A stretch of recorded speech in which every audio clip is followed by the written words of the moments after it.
Welcome to Kannan swagger English. இன்றைக்கி நம்ம தொடர்ச்சியாக பார்த்துட்டு இருக்க கிளாஸில் இன்றைக்கி கிளாஸ் 4 லெசன் 4 வீடியோ 4 கண்டினியூஸாக இந்த கிளாஸை நம்ம கொண்டு போயிட்டுருக்கோம். இன்றைக்கி எளிய முறையில் ஆங்கிலம் பேச முடியுங்கிறது தான் நம்மளுடைய கான்செப்ட்.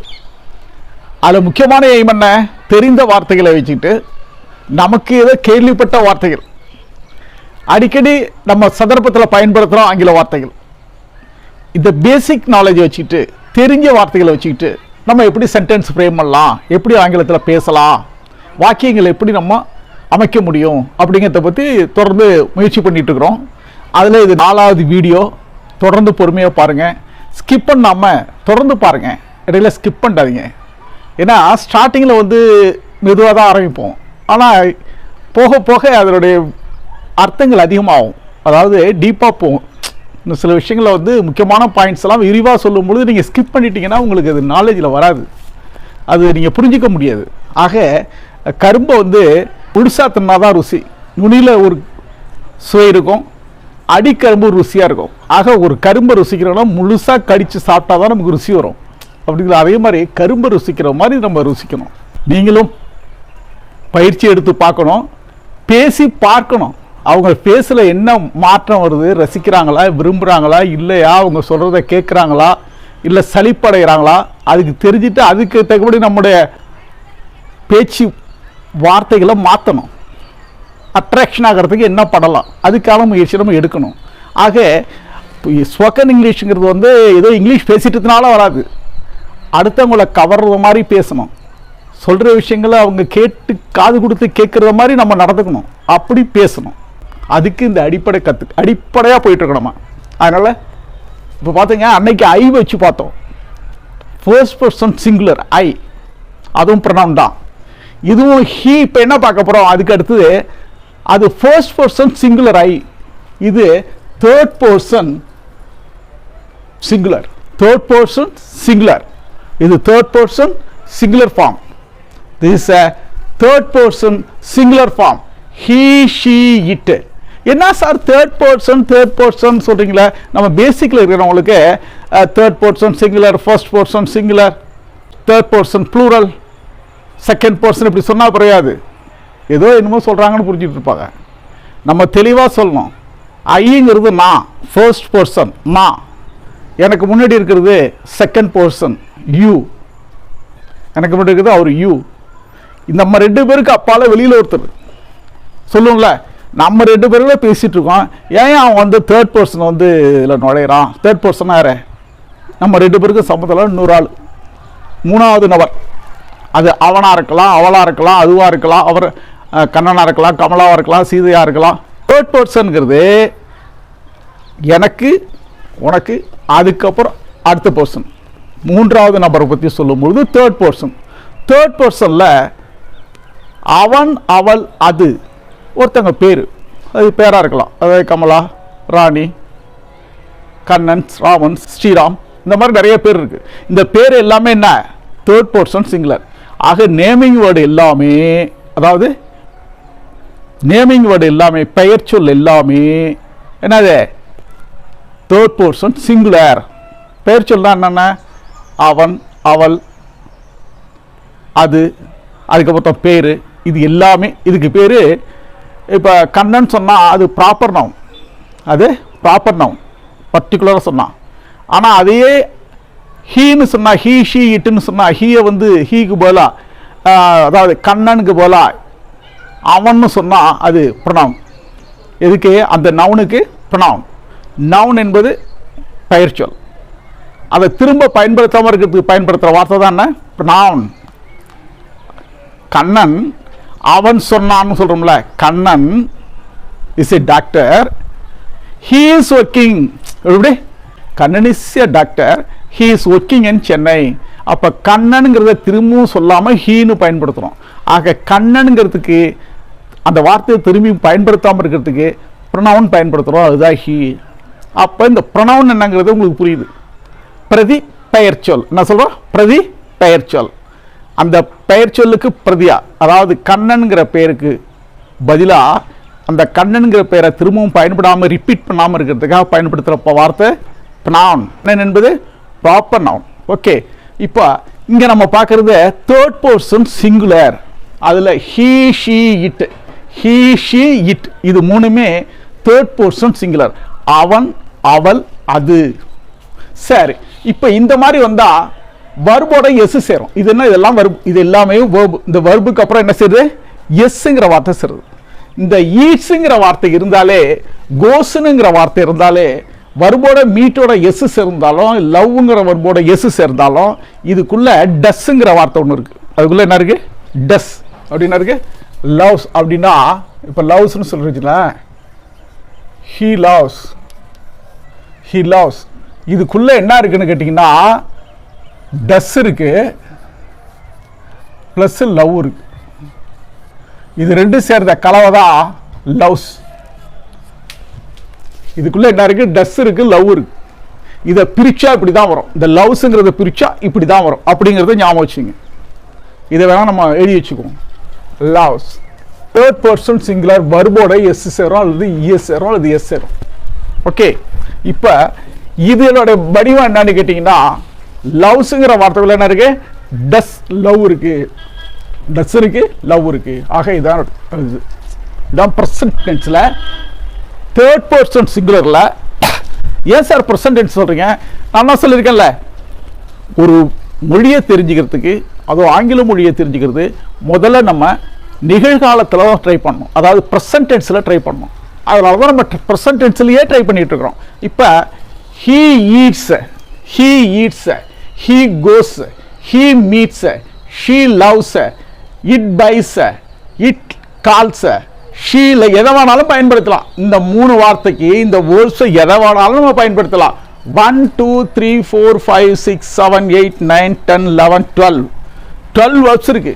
ஆக மூணுக்கும் பயன்படுத்தா 36 சென்டென்ஸ் நம்ம ஃப்ரேம் பண்ணலாம். இதுலேருந்து என்ன பண்ணலாம், இதில் ஒரு 12, ஹீலேருந்து ஒரு 12, ஷீலேருந்து ஒரு 12, இட்லேருந்து 12, 36 சென்டென்சஸ் நம்ம ஃப்ரேம் பண்ண முடியும்.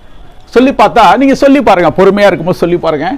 He eats, he goes, he meets, he loves, he buys, he calls, he likes, he sings, he says, he gives, he plays, he drinks. இந்த மாதிரி ஷீ இதே மாதிரி பயன்படுத்தலாம், இட் பயன்படுத்தலாம்.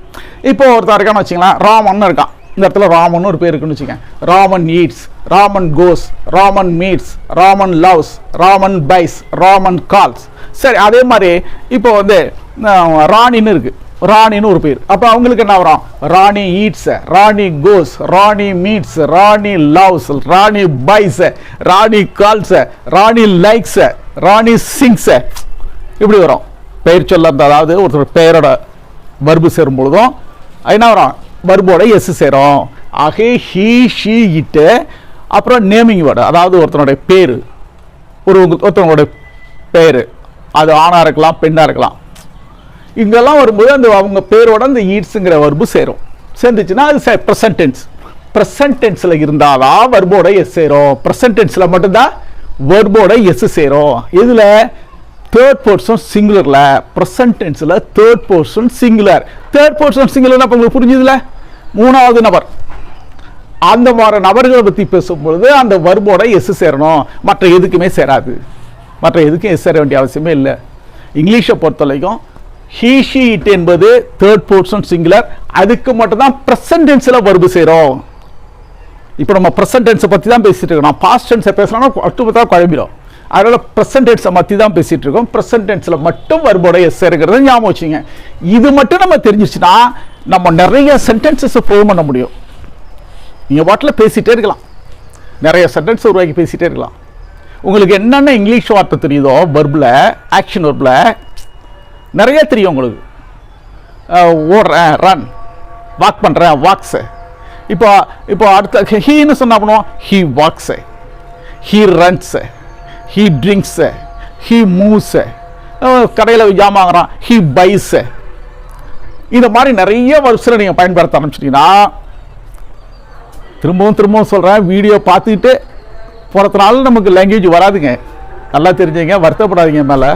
என்ன அப்படி சொல்கிறேன்னு பயிற்சி எடுங்க, பாருங்கள், எழுதி பாருங்கள், பேசி பாருங்க. பார்க்க தான் இது வரும். நம்ம வந்து ஒரு மொழியை கற்றுக்கிறோன்னா இது மாதிரி நம்ம முயற்சி பண்ணிகிட்டே இருந்தால் தான் நமக்கு பேச முடியும். ஆக பேசி பாருங்க. இப்போல்லாம் ரொம்ப வசதியாக போச்சுங்க. நீங்கள் யார்கிட்டையும் பேச வேண்டிய அவசியமே கிடையாது. நீங்களாம் ஹெட்ஃபோனை மாட்டிட்டு நீங்களாம் பேசிகிட்டு இருக்கலாம், யாருக்கும் தெரியாது. நீங்கள் பாட்டில் பேசிட்டு போகலாம். முன்னாடிலாம் சும்மா பேசினா பைத்தியன்னு சொல்லுவாங்கன்னா பேசிட்டு போகிறாங்க. இப்போ போட்டு போனீங்கன்னா ஃபோன் பேசிகிட்டு இருக்காரு அப்படின்னு சொல்லுவாங்க. யார் எதை வேணாலும் சொல்லிட்டு போட்டோம், நம்ம பயிற்சி எடுத்துகிட்டே இருக்கலாம். அதுலேயும் ரெக்கார்டிங் பண்ணி கேட்டிங்கன்னு வச்சுங்க, திரும்ப வந்து என்னென்ன தப்பு பண்ணியிருக்கிறது உங்களுக்கு நல்லா தெரியும். முயற்சி பண்ணி பாருங்க. நம்ம யார் எது வேணாலும் சொல்லிட்டு போட்டுங்க. நம்மளுடைய வளர்ச்சிக்கு நம்ம எடுக்கிறோம். காலையில் எழுந்துச்சி கையை காலை தூக்குனாராங்க உடம்புக்கு பயிற்சி. அதிகமாக நம்ம பேசி போகிறதானா நமக்கு மொழி பயிற்சி வந்து கிடைச்சதானாங்க நமக்கு நல்ல ஃப்ளூயன்சி வரும். ஆக மொழி பயிற்சி முக்கியம் இல்லவா? அதுக்கப்புறம் உச்சரிப்பு முக்கியம் இல்லவா? இதெல்லாம் பேசினா தானங்க வரும். அதனால் பாருங்கள். இப்போ என்ன சொல்லுவான்? இப்போ ஒரு சென்டென்ஸ் நீங்களே பண்ணுங்களேன். இப்போ என்ன சொல்லுங்கள்? ஃபர்ஸ்ட் சென்டென்ஸ் என்ன? ஹீட்ஸ்னு மட்டும் சொல்கிறது. ஒரு பொருளை சொல்லலாம்ல. Subject verb. இது சப்ஜெக்டு, இது என்னது? சப்ஜெக்டு, இது சப்ஜெக்டு, இது வர்பு. ஹீ ஈட்ஸு, ஹீ கோஸு, அதே மாதிரி எல்லாத்துக்கும் சொல்லலாம். ரைட்டு. இப்போ இது எல்லாத்துக்குமே சென்டென்ஸ் நீங்கள் சொல்லி பார்த்துட்டுன்னு வச்சிங்களேன். வார்த்தை சேர்க்கனால இன்னொரு வார்த்தை சப்ஜெக்ட், அவர் சப்ஜெக்ட் இருக்குது, வர்பு இருக்குது, ஆப்ஜெக்ட் வேணும்ல. ஹீ ஈட்ஸ் என்ன செய்யலாம்? He eats an apple. அதுதான் நம்ம திறந்து பார்த்துட்டு இருக்கிறோம். தொடர்ந்து பார்த்த உடனே என்ன செய்யுங்க? Apple, apple. He goes to Chennai. He goes to Chennai. சொல்லிட்டே போலாம். He meets him. He loves her. He buys a mango. He calls her. இந்த மாதிரி சொல்லி பார்க்கலாம். திரும்ப அந்த வார்த்தையை பயன்படுத்துறேன்னா இது மைண்டில் உங்களுக்கு செட் ஆகிடும். இதுதான் பேசிக். இது நல்லா உங்களுக்கு மைண்டில் போய் நல்லா உட்காந்துட்டா கண்டிப்பாக உங்களால் பேச முடியும். உங்களால் பேச முடியுங்க. உங்களுக்கு ஏன் நீங்கள் முயற்சி பண்ணலங்கிறது எனக்கு இன்னும் புரிஞ்சிக்க முடியல. நீங்கள் பேசுகிறீங்கன்னா பேசலாம். நீங்கள் ஒரு யானைங்க. யானை என்ன பண்ணும்? அது குட்டியாக இருக்கும்போது சின்ன செயினை போட்டு கட்டிடுவாங்க. அது எடுத்து பார்த்துட்டு என்ன செய்யும்? நம்மளால் அது ஒன்றும் அசைச்சிட்டு போக முடியாதுன்னு மைண்டில் இதுக்கு செட் ஆகிடும். எதுக்கு? யானைக்கு. அது 20 வருஷம் ஆனாலும் அதே செயின் தான் கிடக்கும். ஆனால் அது மைண்டில் என்ன செட் ஆகிட்டு தெரியுமா? இது நம்மளால் இது அறுத்துக்கிட்டு போக முடியாதுன்னு அது மைண்டில் செட் ஆகிட்டு. அதே மாதிரி நீங்கள் என்ன பண்ணுறீங்க? இங்கிலீஷ் நம்மளால் பேச முடியாது, கஷ்டமான வேலைன்னு மைண்டில் செட் ஆகிட்டு. அதனால் நீங்கள் என்ன பண்ணுறீங்க? முயற்சி பண்ண மாட்டேங்கிறீங்க. எடுத்து வைங்க, ஒரு உதறங்க. அதாவது பயங்கிற செங்கிலி அப்படி ஆட்டுங்க, சதுரி ஓட்டிட்டோம், பூந்து விளையாடலாம். இன்னைக்கு ஃபீல்டில் இருக்கிற எல்லாருமே ஆரம்பத்தில் தடுமாறி திக்கி திணறி வந்தவங்க தான் இங்கிலீஷில் நீங்கள் பேசுகிறவங்களா. நீங்கள் பெரிய ஸ்காலர் நினைக்காதீங்க. பிறக்கும்பொழுது அப்படி இங்கிலீஷோடு வந்தாங்க, அப்படியே லண்டன் மாநகரில் பிறந்து அங்கே நேட்டிவ் இங்கிலீஷில் அவங்களோட பேசி பழகி வந்தாங்கலாம் இல்லை. இது நம்ம முயற்சி பண்ணால் வரும். அதனால் சிம்பிளாக முதல்ல இப்படி ட்ரை பண்ணி பாருங்கள். எடுத்ததுமே நான் லெங்க்தி சென்டென்ஸ் முயற்சி பண்ணால் ஒரு காலம் உங்களுக்கு வராது. பேசிக்கில் இதான நான் சொல்கிறது குறிப்பாக ஒன்லி ஃபார் பிகினர்ஸை. காலேஜ் ஸ்டூடெண்ட் பற்றிலாம் நல்ல பேசுகிறவங்களெல்லாம் நான் பற்றி தான் உங்களுக்கு நான் கைட் பண்ணலை. இது ஒன்லி ஃபார் பிகினர்ஸ். ஆசைப்படுறவங்களுக்கு பேசி பார்க்கலான்னு நினைக்கிறேன் சார். நான் கொஞ்சம் பேசினா நல்லாயிருக்கும், எங்கள் வீட்டுக்காரங்க சந்தோஷப்படுவாங்க. சபையில் பேசும்பொழுது 2 வார்த்தையை விட்டோம்னா இன்னும் கொஞ்சம் சபையில் ஒரு மரியாதை கிடைக்கும். அன்றைக்கி ஒரு வார்த்தை அப்படி தான் பேசினா எல்லோரும் கை தட்டினாங்க. ஒன்றும் இல்லை, கங்க்ராச்சுலேஷன் ஒரு வார்த்தை சொன்னேன், எல்லோரும் எனக்கு கங்க்ராச்சுலேட் பண்ணுறாங்க. ஒரு வார்த்தைக்கு பாருங்கள் இங்கிலீஷுக்கு என்ன மரியாதைன்னு. அதனாலங்க நீங்கள் என்ன பண்ணுங்கள், சிம்பிளாக பேசி பாருங்கள். இப்போ இதெல்லாம் இருக்குங்களா? இப்போ இருக்குது ஹீ. இப்போ என்ன சொன்னேன்? இப்போ எதுக்கா இந்த கிளாஸ்? இப்போது வர்போட எஸ் சேருது, ஏ சேருது. இதுதான் பிரச்சனை. இந்த வர்போட என்ன செய்யுது? எஸ் சேருது, அல்லது என்ன செய்யுது? இஎஸ் சேருது. இது ரெண்டு சேரும் வர்போட. இந்த வர்பில் எஸ் ஏன் சேருது? ஏன் சேர்க்கணும் S? Third person singular, he she it. அதனால ப்ரெசன்ட் டென்ஸில் வர்போட எஸ் சேரும். எந்த வர்பு? First verb. இதில் பாருங்க, இதை ப்ரெசன்ட் டென்ஸில் எழுதினாலும் ஃபர்ஸ்ட் வர்பு தான், அதை பிரித்து போட்டாலும் ஃபர்ஸ்ட் வர்பு தான். இந்த ஃபர்ஸ்ட் வர்பு ரொம்ப முக்கியங்க. பாருங்க, அது இங்கே இருந்தாலும் ஃபர்ஸ்ட் வர்பு தான், அது எஸ் சேர்ந்தாலும் இது ஃபர்ஸ்ட் வர்பு தான். எஸ்ஸை விட்டுட்டு சொன்னால் கூட மறுபடியும் என்ன வருது? ஃபர்ஸ்ட் வர்பு தான். பிரித்தாலும் லவ் ஃபர்ஸ்ட் வர்பு தான், பிரிக்கலைனாலும் ஃபர்ஸ்ட் வர்பு தான். தேர்ட் பர்சன் சிங்குலர்னால வர்போட எஸ் சேருது ப்ரெசன்ட் டென்ஸில். அதை ஞாபகம் வச்சுங்க. எல்லா டென்ஸ்லையும் ஐ வி தே யூக்கெல்லாம் நம்ம வர்பு மட்டும் பயன்படுத்துகிறோம், ஃபர்ஸ்ட் வர்பு மட்டும். ஆனால் இதில் மட்டும் என்ன செய்கிறோம், ஹீ ஷீட்டில் மட்டும் வர்போட எஸ் சேர்க்குறோம். லவ்னா எல்ஓவிஇ அதோட நிற்கல, எஸ் சேருது. கோக்கு மட்டும் இஎஸ்ன்னு ஒரு வார்த்தை வரும் பார்த்தீங்களா, கோ. டேக்குன்னு பார்த்தீங்கன்னா எஸ் மட்டும் தான், டிஏகேஇ டேக், எஸ் மட்டும் தான் சேரும். ஆனால் இந்த வரும் மட்டும் இல்லை பெக்யூலியர், கோவுக்கு மட்டும் இஎஸ் வரும், ஈஸ் வரும். இன்னும் சில வார்த்தைகள் இருக்கு, உங்களுக்கு போக போக நீங்கள் தெரிஞ்சுக்குவீங்க. இந்த மாதிரி வர்போட எஸ் சேருங்கிறது தான் இல்லை இந்த கிளாஸோட கான்செப்டு. வர்போட எஸ் ஏன் சேருது அப்படிங்கிறது தான் முக்கியம். அது செஞ்சு ரைட்டு, வர்போட எஸ் சேர்ந்து ஆரம்பிச்சிட்டோம். இப்போ he eats an apple, he eats an apple, he eats an orange, he loves இப்போ இந்த வார்த்தை வரும், he loves her, he loves her. சாதாரணமாக சொல்கிறோம், லவ் பண்ணலை அப்படின்னா he does not. இது என்ன செய்யணும், இதை பிரிக்கணும். he does love, பிரிச்சா ஃபர்ஸ்ட் வர்பு தான். எப்போ பிரிச்சாலும் பிரிச்ச உடனே எந்த வர்பு போடணும், ஃபர்ஸ்ட் வர்பு தான் போடணும். Love love loved, live live lived, இந்த மாதிரி இருக்கு. Present tense, past tense, past participle. ஆனால் இந்த ஃபர்ஸ்ட் வர்பை பிரிக்கும் போது பிரிச்ச உடனே என்ன பண்ணணும், ஃபர்ஸ்ட் வர்பை தான் போடணும். திரும்பி பிரிச்சாலும் ஃபர்ஸ்ட், இதுவும் ஃபர்ஸ்ட் வர்பு தான், இதுவும் ஃபர்ஸ்ட் வர்பு தான். ஆனால் வர்போட எஸ் சேர்ந்துருக்கு, இதுவும் ஃபர்ஸ்ட் வர்பு தான். தேர்ட் பர்சன் எடுத்தனால எஸ் சேர்ந்துருக்கு. ஆக பிரிச்சாலும் ஃபர்ஸ்ட் வர்பு தான் போடணும். இப்போ என்ன செய்யலாம், இப்போ இந்த டஸ்ல நெகட்டிவா சொல்றோம். இப்போ நெகட்டிவா சொல்றோம், அவன் அவளை நேசிக்கவில்லை. இப்போ அவனுக்கு என்ன செய்யறோம், ஹி. நேசிக்கவில்லைங்கிறது சப்ஜெக்ட், இது வந்து சப்ஜெக்ட் வரணும் ஃபர்ஸ்ட். அவன் அவளை நேசிக்கவில்லை, ஃபர்ஸ்ட் அவன் சப்ஜெக்ட் வந்துருச்சு. எப்பொழுதுமே ஒரு இங்கிலீஷ்ல சென்டென்ஸ் வந்தா சப்ஜெக்டை ஃபாலோ பண்றது, சப்ஜெக்ட் அடுத்து வர்றது வேர்பு. அப்போ வேர்பு என்ன, டஸ் நாட். இந்த நேசிக்கவில்லை இல்லைங்கிறதுக்கு நாட்டு போடணும். அப்ப டஸ் நாட் லவ். அப்ப என்னது, does not love, does not love. இதான் வர்பு. இதுலேருந்து இது வரைக்கும் வர்பு. லவ் மட்டும் தானே சார் வர்பு, இதெல்லாம் வருது, இதோட சேர்ந்தது தான் வர்பு. இந்த டஸ் நாட் லவ் மூணும் சேர்ந்தது தான் வர்பு. இது வேற இல்லை, இது வேற இல்லை, ரெண்டு மூடே இந்த யூனிட் அப்படியே ஒன்று தான். Does not love. இப்போதான் சப்ஜெக்ட் வர்பு. ஆப்ஜெக்ட் ஒன்றும் இல்லை, ஆப்ஜெக்ட் தான் ஹர். இந்த மாதிரி நம்ம தெளிவாக போகணும். Subject, verb, object. இப்போ எப்படி இருக்கு, he goes to Chennai, he goes to Chennai. Chennai என்ன செய்யலாம், அவன் இப்படி இருக்கு, அவன் தமிழ்ல இது இப்படியே பண்ணா, அவன் சென்னைக்கு போகிறான், அவன் சென்னைக்கு போகிறான், போகிறான். இல்ல எப்படி வந்திருக்கு, சப்ஜெக்ட் வந்திருக்கு, he சப்ஜெக்ட்.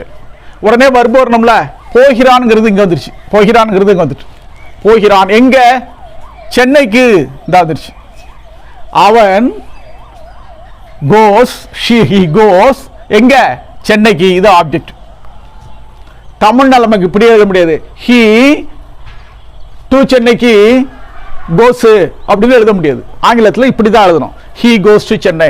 ஆக திரும்ப திரும்ப நான் என்ன சொல்ல வரேன், ஆங்கிலத்தில் ஒரு வாக்கியம் அமைக்கும் பொழுது சப்ஜெக்டுக்கு அப்புறம் உடனடியாக வர்பு வரணும், அதுக்கப்புறம் ஆப்ஜெக்ட் வரணும். இதை நீங்கள் மனசில் இருத்திட்டு இது மாதிரி நிறைய நீங்கள் எழுதி பார்க்கலாம். இப்போ he meets இருக்கு, he meets இருக்கு, he meets her அப்படின்னு இருக்கு. இப்போ என்ன செய்யலாம், இதை முதல்ல என்ன செய்யலாம், இப்போ இது நெகட்டிவாக எழுதணும், இது ஒரு பாசிட்டிவாக இருக்குது. இது மாதிரி நெகட்டிவில் மாத்திரம்னா என்ன செய்யணும், நாட்டுன்னு ஒரு வார்த்தை வேணும். நாட் இல்லை, சந்திக்கல. அப்போ இங்கே என்ன பண்ணணும், டஸ் போடணும். என்னது, டஸ் நாட் மீட், மீட் இப்படி டஸ் நாட் மீட். அப்போ என்னது, does not meet, he does not meet her, he does not meet her. Subject இருக்கு, verb இருக்கு, ஆப்ஜெக்ட் இருக்கு. இந்த மாதிரி நம்ம ட்ரை பண்ணோம்.